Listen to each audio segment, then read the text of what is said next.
Hello and welcome back to the Forge Alliance for Retard series with your host Nibelosky, bringing you some 4v4 sort of medium level action going down on Gap of Rohan.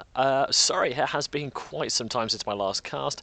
I've been involving myself in some other types of videos which you might have seen on my channel. Some of you might be looking at them saying this is not what I subscribe for. I subscribe to you, Nibelosky, for Supreme Commander and Supreme Commander alone. But once in a while it does get a little boring doing the same thing over and over, so I did fancy a bit of a change. But do not worry, I am still very much producing Supreme Commander videos, and today is a really quite good one. So let's get that down. Start again. Let's go down to it. There we go. And meet the teams, meet the players. For this one, I'm going to say that these guys over here are going to be team number 1, and these guys over here, team number 2.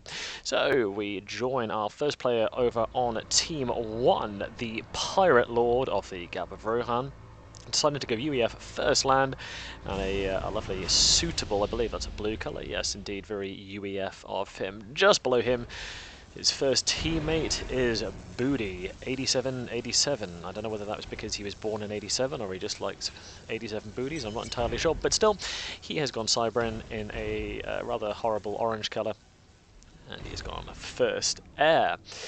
Below him, we have going Cybran once again. Going first land is Luli Peru. I'm just going to call him Peru for the sake of this game because I am infamously lazy with names. Interesting build quality there. He's not actually built any mexes so far, but I'm sure he's got a plan of action. And just below him, the last player on team 1 is Yurge. And Yurge has decided he's going to go building some mass extractors. He has gone Seraphim in probably, in my opinion, one of the best looking colours in the game. Would you look at that? How Tron does that look? Absolutely amazing looking colours there. Then we bounce across the other side of the gap. Right to the top here, a familiar face, Taquito, gone Cybran as well, in a lovely light pink colour. And he's sensibly building his mexes. Below him, it's quite difficult for me to pronounce this. I can only assume it's German, which is Letztes Gibtek. I'm not going to embarrass myself. I'm just going to call him Gebtek. And he has gone UEF. He's got a lovely grey colour. Moving out as you would to the centre, and joining him on his travels just below him down here is Trekkie. And he is actually going on a trek, and he has also gone Siren in white. And just below him, last but certainly not least, we have EACU, and it's actually not that at all, actually. That's what the name of his ACU is. And if I look up here, Speed 1, the predecessor to Speed 2, which of course is a very well-known caster who does a splendid job of capturing all your latest action in the Supreme Commander world. Anyway, let's bring this back up to a reasonable speed, otherwise we're going to be here for several hours. The Gap of Rohan, for those of you who have not seen it, and I would be surprised if you haven't, it's an intensely popular map, is fairly simple. You have a gap in the middle, and that's pretty much it. What a lot of people discover as well, which new players don't seem to know, is that you can actually traverse a lot of the terrain on the gaps as well, but the issue with traversing over it is that it is intensely complicated, and unfortunately there are only a few little tiny choke points, which you can see in some walls being used to block there, to get over. Strategy on this map, as you can see here with 4 converging commanders, is the fact that there is a huge amount of reclaim to be had in the middle. Let's bring this up to +2 and see what goes on. The highest ranked player we have in our game is Taquito, who's ranking at a 1,700, which is incredibly respectable indeed. Where we zoom in and see who manages to grab what from here. The first little bit of reclaim getting taken by Gebtek right at the top. You'd be surprised actually that these little rocks here, rather huge boulders I should say, do provide quite a sizable amount of mass as well. You can see the flurry of commanders in the centre there, looking to grab their piece.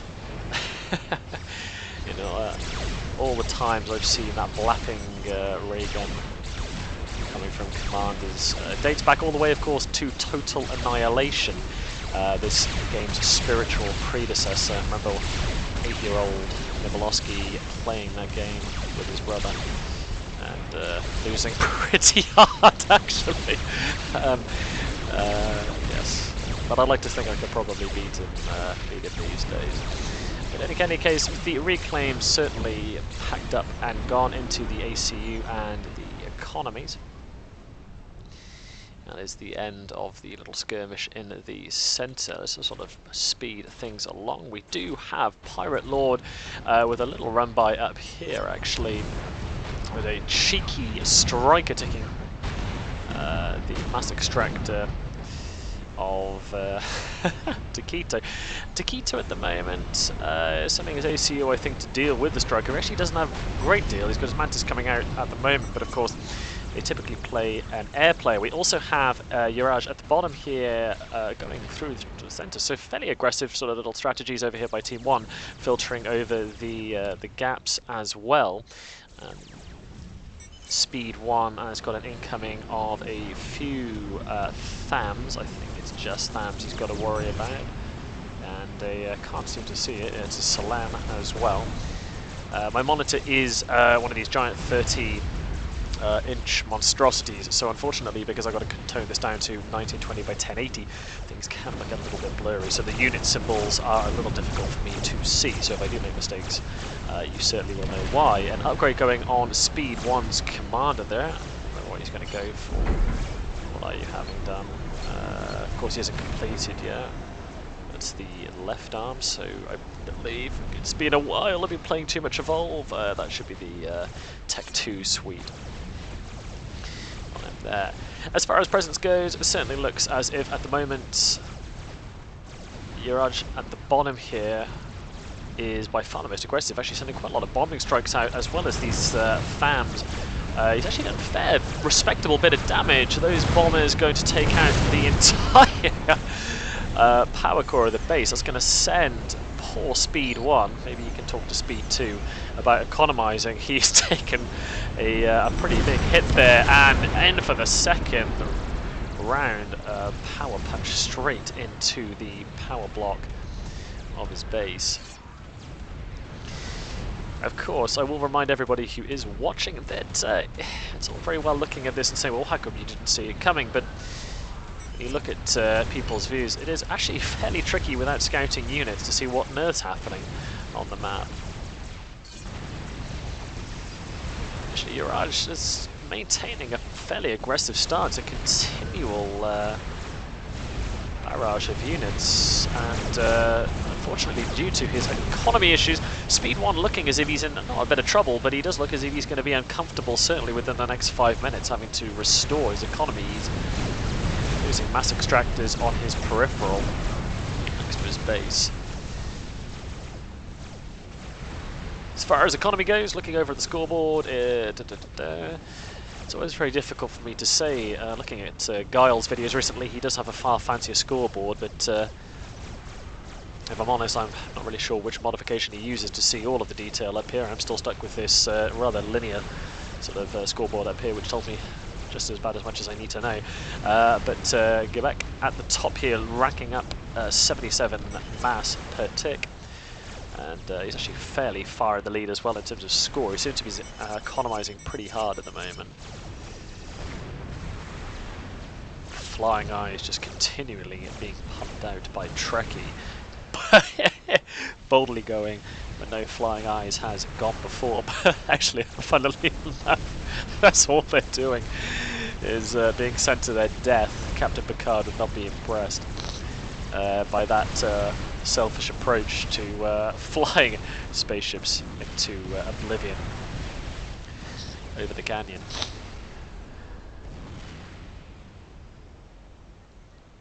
Also, it did take me some time to realise that all of these little blaps, all these little flashes, the map sparkling, of course, is Reclaim. If you ever have watched my top 10 tip video, This is the sort of thing your map should look like when you are playing. This is the kind of amount of reclaim you need to get a fairly sustained economy, especially one that can keep up with pro players like you are seeing in front of you. As far as positioning goes at the moment, I would give it to Team 1. They certainly do look the far more aggressive, with Pirate Lord and Urage at the bottom here, continually pushing over the mountainous crevices. But what do we have here? Taquito going balls to the wall. I'm not sure this is a fantastic idea, Taquito. He's airdropping his commander. Pirate, have you not seen this? He's seen it. He knows it's there. Oh, Taquito, that might have been a mistake. What are you doing? Oh! He's got the stealth suite on it as well. They put the attack ping on it. Yeah, I agree, Gebek. That is pretty crazy. But there's anything I've been taught by the higher ranked players in FAF is that you do not ever underestimate their ability to be placed anywhere on the map and still survive. Galactic Fear certainly taught me that on Sethan's Clutch. And well, let's see if Taquito's got it in him. I'll have a quick look. Actually, slow this down to normal speed. He's absolutely wrecking the pirate's base. What on earth have you got on that commander, Taquito? Let's have a look. He has got the personal stealth field on there. And a Tech 3 suite, which is actually quite respectable within the 12-minute mark. I think that's all he's dedicated his time to, and that base is crumbling quicker than a cookie in custard. Pirate Lord with the Tech 2 suite is trying to put up some triads. God, Jesus. That's a pretty brave move by Taquito. He's really just gone for the throat. He's not bothered going the typical tech route of building up his army and sending it across. It looks as though he's made an excellent choice. He's got autoguns being pulled up and Myrmidons taking out the bombers, which are trying to hit Taquito's ACU at the moment. He's knocking up some Cerberus turrets there as well. The first triad goes down from Pirate Lord. It's moments like this I do wish that I had the skill to be able to pull this kind of balls to the wall move off. Cerberus turrets going up, of course, with the Tech 3 suite. As long as Taquito's got his economy fairly well balanced, which it certainly looks as if he does, he's going to be able to pop out Cerberus turrets at a rate of knots. I'm afraid to say that Pirate Lord is going to struggle to be able to keep up. Of course, the Cerberus turrets with the range advantage as well. Just to make sure I'm not missing anything apart from this base incursion. Doesn't look as if I am. Scorch is coming out from Pirate at the moment, the very last remnants of his forces. It does look as if Speed has pushed up quite far into the mountain, although he does look fairly isolated up there at the moment. Pirate Lord dropping into the red now. Cerberus turrets. Oh my god, he's going to go down. Is he going to go down? Is the Cerberus going to have him? Oh! Oh, Captain Jack Sparrow walks away with just over 200 hit points left. I think that's quite an escape. Is there anything that's going to come over to finish him off? Ah, and I think I've spotted the incoming Corsair volley, taking a little bit of damage, but of course, without Pirate as the air player, he's going to struggle. Are those Corsairs going to finish off? Oh no! Oh, Pirate! Down he goes at 40 minutes and 28 odd seconds. Down he goes, and that is the first blood for Team 2. Speed 1 down here looking incredibly isolated. He does have a huge amount of Tech 1 bombers coming in. Speed, what are you doing? You can't just go in it and alone. He's trying to pull a Taquito, but I'm not sure. I'm not sure he's doing it with the right ACU. He's trying to put up some anti-air turrets at the moment. Of course, he does have a Tech 2 suite, which allows him to pop them up fairly quickly. Oh no, Speed! This was not a great idea at all, and it balances, I think, judging by the last few bombs, he's got a shield. Does it balance? Does he go down? What is it with these commanders surviving on nothing more than a few? But I just don't think he's going to survive that. No, he's not. And no sooner has Taquito managed to travel across the gap, he has one of his teammates ejected from the game in just over 15 minutes. I'm not entirely sure what the plan really was. But it's seemingly unrelenting. I probably would have brought your commander back to Quito. I'm not sure whether staying there was the greatest of idea, because you're Cerberus and not going to be able to survive the incursion of a Monkey Lord, which I unfortunately have missed. And Booty, I think that was it Booty? Yes, it was Booty's Monkey Lord, taking the highest ranked player out of the game. The problem with it is, with a strategy like that, is that absolutely brilliant if you have adequate air protection. But with the dominant air player as Yaraj, there wasn't a great deal Team 2 could do to try and save him. There is another Monkey Lord out here from Trekkie. And a further Monkey Lord there being built by... my god, who is it? Lilu Peru, which I'm not sure, did I introduce Lilu Peru? I hope I did. I'm fairly sure I introduced everybody. I'm almost certain I did at the start of this game. I'll have to rewatch it myself. That Monkey Lord riding is still very healthily indeed. Second Monkey Lord will be completed, I'm sure, within time. Yeah, fairly decent economy. That's something I missed a second ago. You can see the markers here. Yes, indeed. Make flax here. Attack this base, indeed. Well, they certainly saw Taquito as the largest threat, as he probably would, given the ranking. Well, it's... I'd like to say even Stevens, but I'm afraid it's not. It is now 3 against 2, and with that, Lily Peru and Booty deciding that they're going to take the Pirates' base at the top, and Gebtek also taking where Taquito was. The 2 Monkey Lords here are going to be mobilized, I'm almost certain, fairly shortly. And away they go, crawling across the terrain. It has to be said, with all of these maps, the gardening is pretty exquisite. Oh, I don't dip behind the mountain there. That has been mowed to an inch of its life, certainly.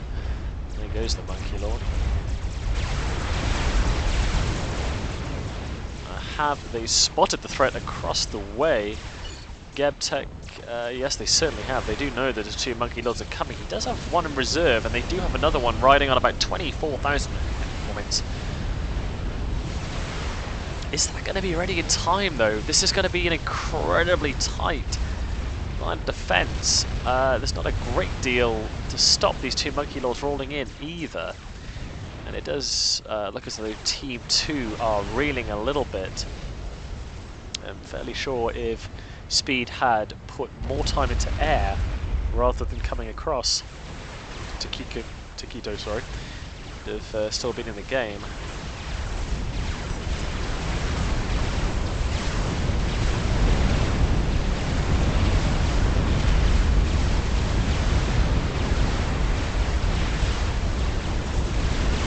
And the Monkey Lords, or the March of the Monkey Lords. I'm afraid I don't have a very good Morgan Freeman voice, so I'm not going to be able to narrate this in any kind of depth.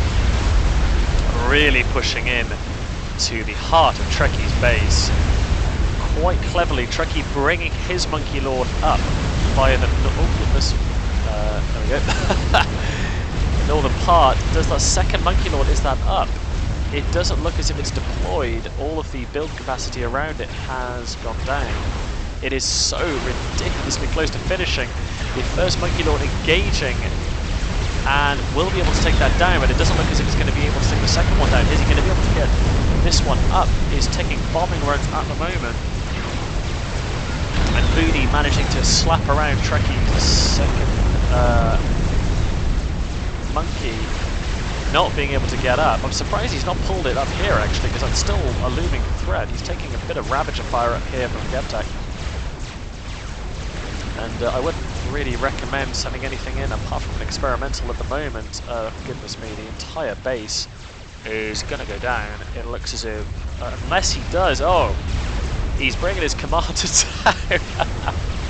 to finish it. I'm not entirely sure why Booty, well no, Booty doesn't know it's there, that's why. I'm not sure it's going to really matter. All of those power generators and Trekkie's entire base is going to go down. The Federation is not going to be happy. There is a missile volley coming in, but there isn't adequate buzzkills stopping those tactical missiles from doing any real damage. I'm not entirely sure. Oh, Trekkie's, I don't know whether he's going to be able to get that finished with an absolutely crippled economy. You know, I say crippled economy, it actually looks as if he's full barren at the moment, so I think it's just the fact that it's only his commander that's building it. There we go, up it goes. That Monkey Lord riding on 3 ranks of veterancies, about 27,000, 45,000 on that Monkey Lord there. There's not a great deal else going on besides the March of the Monkeys. Which, I might add, fun fact, monkeys actually do go to war. If you believe it. If you ever fancy watching Jane Goodall on the Chimps, you will learn a great deal about monkeys. And those monkeys are now, in fact, about to go into battle. 5 ranks of veterancy, 67,000, and I believe, well, that's why Booty sent him down south to grab the veterancy. And Trekkie, although he's trying to position him, he's trying to outflank him so the turret can't catch up. I don't think Booty's going to fall for it. And on sheer hit point difference alone, although Trekkie's Monkey Lord fired first, the overwhelming amount of hit points is going to mean that Booty's Monkey Lord survives once again. The health regen on that is going to be pretty spectacular as well. And looks pretty grim for Team 2 at the moment. Significant base still from Gebtek up here.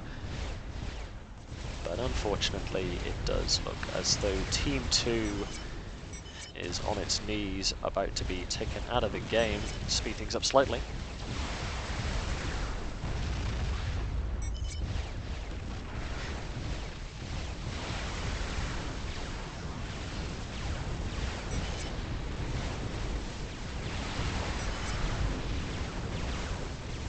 And that second Monkey Lord being pulled across. A nice circle of flying eyes sprouting from Lily Peru, who, if I'm honest, haven't seen a great deal. He's got a Soul Ripper right now, but if I'm being brutally honest, hasn't really played a huge pivotal role in the game. I'm sure his economy has filtered through quite nicely, but as far as deciding blows, perhaps I'm being unkind, but it doesn't look as though he's had a huge amount to deal with himself. Besides, of course, Taquito's landing, which, of course, would concern any FAF player. A bombing run of Sineves going through at the moment. Gebtek does have a shield on his commander. I wonder where Trekkie's got to. His commander not too far away, but without any upgrades or anything on it, he's not going to be able to do too much. A Fat Boy being put up by Gebtek.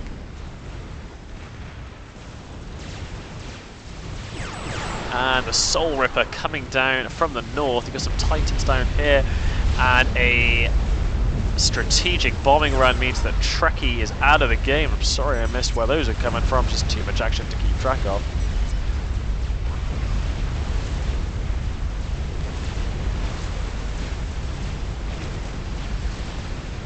And I think before this game comes to its finish, I'm going to put MVP 2. I'd have to say it's got to be the one and only Booty 8787. I think that he's probably played the biggest contribution and role within the game, having taken out Takita with the monkey and then marched 2 more through the heart of Team 2's base. I'd like to thank also the incredible amount of support I have had recently. I have actually tipped over to 500 subscribers. I had no idea when I started the channel I would get anywhere near that. I was aiming for 10, but here we are, 500 people later. I really do check, actually quite frequently, the subscriber list. And I see that many of you have stuck with the channel actually for quite a significant amount of time. I really very much do appreciate it. Here are some comments from the last video that I did. I read every comment that comes in. I thought these ones were fairly generous and humorous as well, and I do appreciate all of the support and help that you give. In any case, it looks as if Gebtek has had his final few breaths on this planet, and that Soul Ripper is going to make light work of an ACU, despite the fact that it does have a shield. And let's see if I can grab a thumbnail for the video. I think that looks pretty good. I want to get rid of Gebtek's speech there if I can. It makes it a lot easier to make a good thumbnail out of it. There we go.